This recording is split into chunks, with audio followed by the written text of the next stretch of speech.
Malamang ang karamihan sa inyo ay narinig na to, napanood sa ibang videos. Gayunpaman, gusto ko pa rin gawin ang video na to sa paraan ko. May mga ibang nagsasabi na para daw itong Atlantis o El Dorado, pero hindi. Ang biringan ay iba. Ang Atlantis at El Dorado ay mga lost cities. Kumbaga, hindi talaga natin alam kung nasaan sila. Samantalang ang biringan ay hindi naman lost city. Kasi nga, alam talaga natin kung nasaan ito. Ang problema lang, hindi ka basta-basta makakapasok dito dahil ito ay invisible. Kung napanood nyo na ang Avengers, parang katulad ng Wakanda. Isang invisible na syudad. Sa labas ay normal na kabundukan pero kapag nakita mo ang totoong itsura nito ay talagang kakaiba.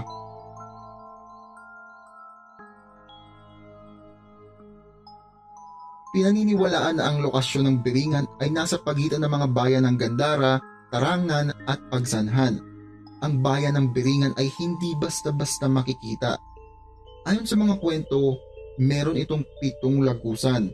Subalit, walang nakakaalam kung nasan ito. Pinaniniwalaan din na ang isang napakatandang akasya na makikita sa Pagsanhan ang isa sa mga portal na ito. Ayon sa mga reports, maraming mahiwagang nangyayari malapit sa nasabing puno. Mga tao na nawawala at lumilitaw.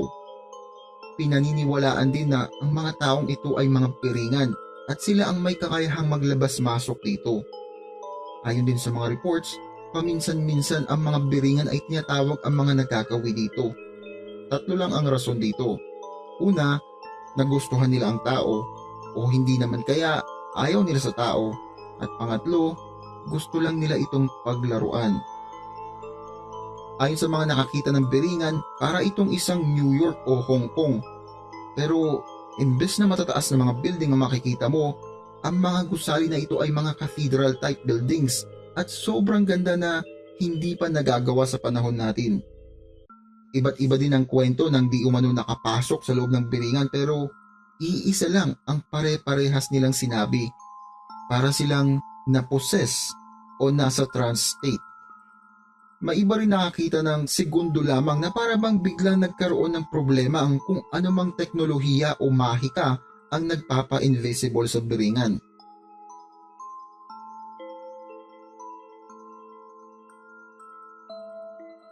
Ang mga kwento tungkol sa mga gusali ng piringan ay sadyang magaganda. Pero noong tinanong na ang mga nakatira dito na nagsimula ang nakakakilabot na kwento. Pinaniniwalaan na ang suot ng mga biringan ay purong itim at ang kinakain nila ay kulay itim din.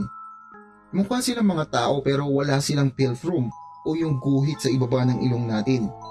Ganito rin ang paglarawan sa aswang ng mga Bisaya. Kagaya ng ibang mga engkanto, pinaniniwalaan din na ang mga nilalang ng biringan ay kumukuha ng mga tao. Kaya naman, kapag may biglaang namatay sa kalapit na bayan, pinaniniwalaan na ang piringan ang may gawa nito, na dinala ang nasabing tao sa kanilang kaharian at iniwan ang isang walang buhay na katawan. Pinaniniwalaan din na ang mga naiwan na katawan ay hindi talaga katawan ng tao, kundi mga katawan ng puno o hindi naman kaya katawan ng saging at nilagyan ito ng mahika para magmukhang katawan ng tao. Kung mahilig kayo magbasa ng mythology, ganito rin ang gawain ng balbal at aswang. Posible kaya na ang biringan ay tirahan ng hindi lang engkanto, kundi pati mga duwende, aswang at iba pa?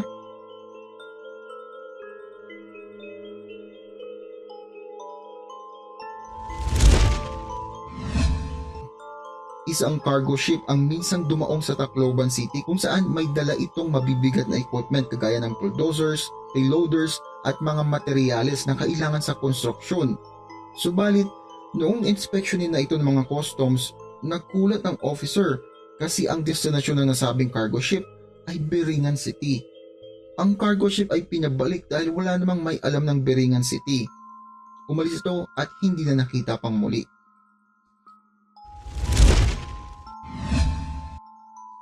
May mga package na dumating at naka-address sa Biringan. Nangyari ito maraming beses na ayon sa mga lokal. Ang mga delivery boy hahanapin ang Biringan City para i-deliver ang kanilang order. May pagkakataon din na ang nakasulat sa receiver ay matagal ng patay. Isang kumpanya ng mga Hapon ang nakadetect ng maraming gold at uranium deposits. Di umano kinamit nilang kanilang satellite at dito nakita nilang lokasyon ng nasabing minerals. Agad silang pumunta sa Samar at nagtayo ng working site sa area na yun. Sa kasamaang palad, maraming pangyayari na di inaasahan. Maraming disgrasya. Kaya naman ang mga Hapon ay in-evacuate ang project. Wala silang nakuha kahit ano at nalugi pa. Isang taxi driver di umano ang nagsakay ng 3 magagandang dilag. Hindi niya tinanong ng driver kung saan sila ihahatid kasi nangako ang mga ito na magpapayad ng triple. Habang nasa biyahe, tinuro ng mga babae ang isang ruta na daraanan nito. Hindi pa nakakapunta ang driver dito. Isang napakadilim na daanan. Maya-maya pa, ang daanan biglang lumiwanag. Mula sa madilim na paligid, nakita nito ang mga malalaking gusali. Ang driver noon, manghang-mangha, kaya noong tinanong niya ang mga babae kung anong pangalan ng bayan nila, hindi sumagot ang mga ito dahil paglingon niya, wala na ang mga ito. Agad pinatakbo ng driver ang kanyang taxi at sa isang kisap mata, nawala ang liwanag at ang mga gusali. Ayon din sa mga lokal, minsan nakakakita sila ng mga jeep na papuntang Beringan at ang mga PUV drivers naman nagsasabi na nakapagsakay sila ng mga pasahero na kapag lumalampas sa nasabing lokasyon ay bigla na lamang mawawala.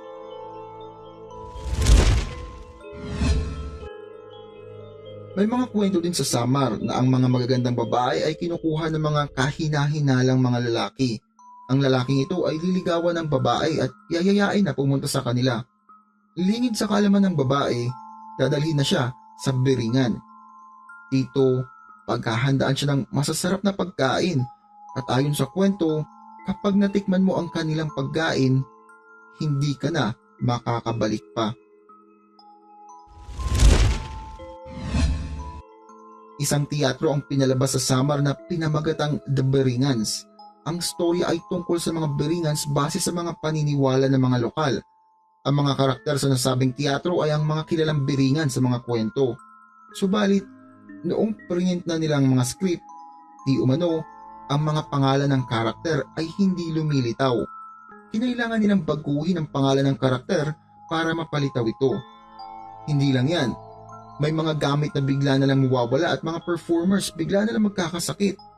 Sa tuwing bubuksan nila ang kortina sa unang palabas, isang grupo ng paniki ang nagliliparan.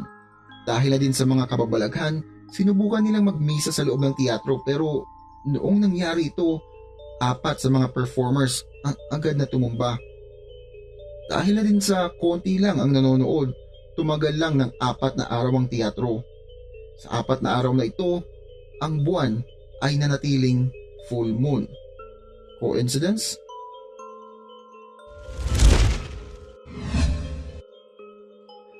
May pagkakataon na ang mga Beringan ay magpapanggap ng mga businessman. Kukuha ito ng mga kontrata at kapag nagkasundo na ang dalawa ay makikipagkamay ito para selyuhan ang kanilang usapan. Pagkatapos makipagkamay ng Beringan ay bigla itong mawawala at hindi na makikita pa. Ayon sa mga mangingisda at mga barko na lumalayag malapit sa Samar, nakakita sila ng liwanag, kadalasan kapag walang buwan. Yung liwanag na makikita mo lang sa malalaking syudad kagaya ng Metro Manila o hindi naman kaya Cebu. At ayon pa sa mga ito, mas maliwanag ito at mas advanced. Ang mga mangingisda takot na lumapit dito dahil naniniwala sila na kapag dumaong sila dito, hindi na sila makakakita ng liwanag pa. Kwento ng isang kaibigan ko na taga Samar. Nakakawalo sa isang buwan na may inapapadpad na mga delivery man na nagtatanong sa kanila kung saan daw yung lugar ng Beringan City. Kasi raw may nag-order sa kanila mga furnitures, auto, sako-sakong simento at marami pa na galing ibang bansa. Yung iba naman galing Manila o Cebu. Nasa headlines din daw noong 1980s na ang Pinas ay one of the richest country because of the enchanted lady called Carolina. Sinubukan kong hanapin ang headline pero sa kasamaang palad, hindi ko ito makita. May isang kwento naman na may isang malaking cargo ship na nag-deliver sa Beringan City ng materials at appliances. Sinabihan sila ng client na gabi daw i-deliver yun. Nung nakarating na sila, mga 7 ng gabi yun, laking gulat ng mga crew ng barko dahil first time nila makakita ng napakagandang city. Full of amazing lights, beautiful mansion, beautiful people. Agad daw yung mga kalsada, malinis at may magagandang landscape. Hindi agad umalis yung barko, pero nung nagising sila ng umaga, nagulat sila dahil wala na yung mga bahay, mga tao na nakita nila nung gabi. Ang nakita na lang nila ay malalaking puno na nakapaligid sa kanila.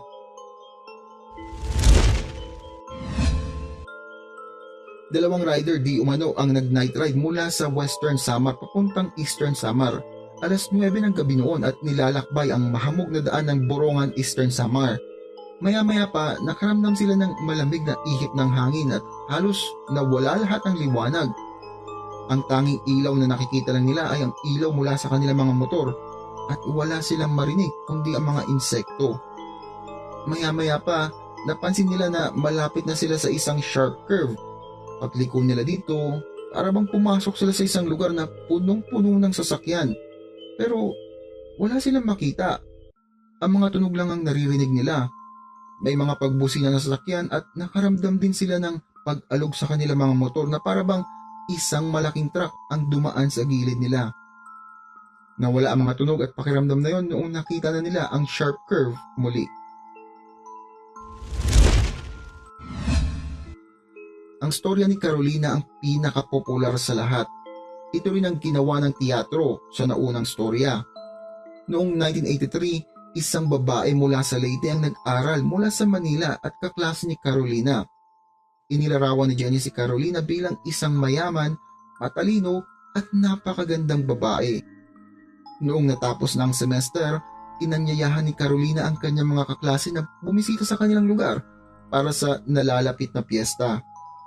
Sinabi pa niya na siya ang bahala sa mga pamasahay nila na balikan para sumama mga ito. Noong tinanong ng kaklase ito kung saan siya nakatira, sumagot ito ng Peringan City. Gustong sumama ni Jenny pero hindi siya pinayagan ng kanyang lola. Kaya naman ang tatlo niya lang kaklase ang nakasama kay Carolina papuntang Beringan. Simula noon, hindi niya na nakita pang tatlong kaklase, pati na rin si Carolina. Lahat sila dineklarang nawawala. Ang pamilyang tatlo ay agad pumunta sa Samar para hanapin ang sinasabing Beringan City pero laking gulat nila na wala ang ganitong bayan. Kaya naman umuwi silang luhaan. Matapos ang ilang taon, isa sa mga kapatid ng kaklase ito ang nanaginip patungkol sa ate niya. Ayon sa kanyang panaginip, masaya itong naninirahan sa Beringan at hindi na siya uuwi pa. Sa katunayan, meron na itong pamilya sa Beringan, kaya naman hindi dapat silang mag-alala. Isa rin sa mga klase niyang nawawala ang nagpadala ng sulat sa kanyang pamilya. Ayon sa sulat, hindi na siya uuwi at pinakasalan niya ang pinakamayamang lalaki sa Beringan City. Inilarawan pa niya ang syudad na napakalaki at maraming masasayang tao. Ito ang huling pagkakataon na nabalitaan ni Jenny ang kanyang mga kaklase. Nakakapagtaka man pero ang istoryang ito, di umano, ay nangyari sa totoong buhay.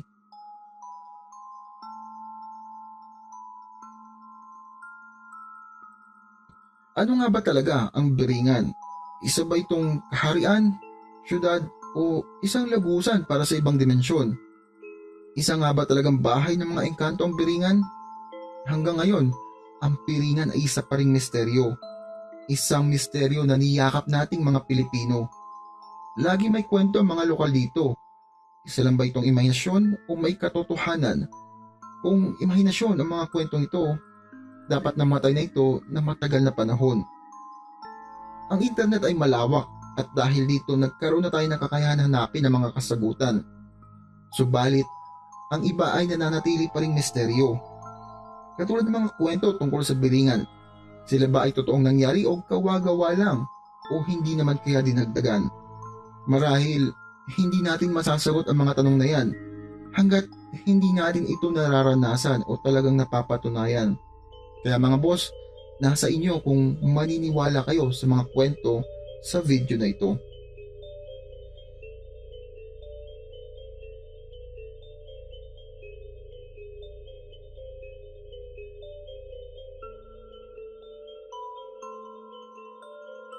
Kung nagustuhan ninyo ang video na ito, pa-hit naman ang like button. At kung gusto nyo naman suportahan ang channel namin, mag-subscribe na. Hindi nyo lang kami sinuportahan, lagi pa kayong updated sa mga bagong videos namin. Salamat mga boss, Pula Lord out.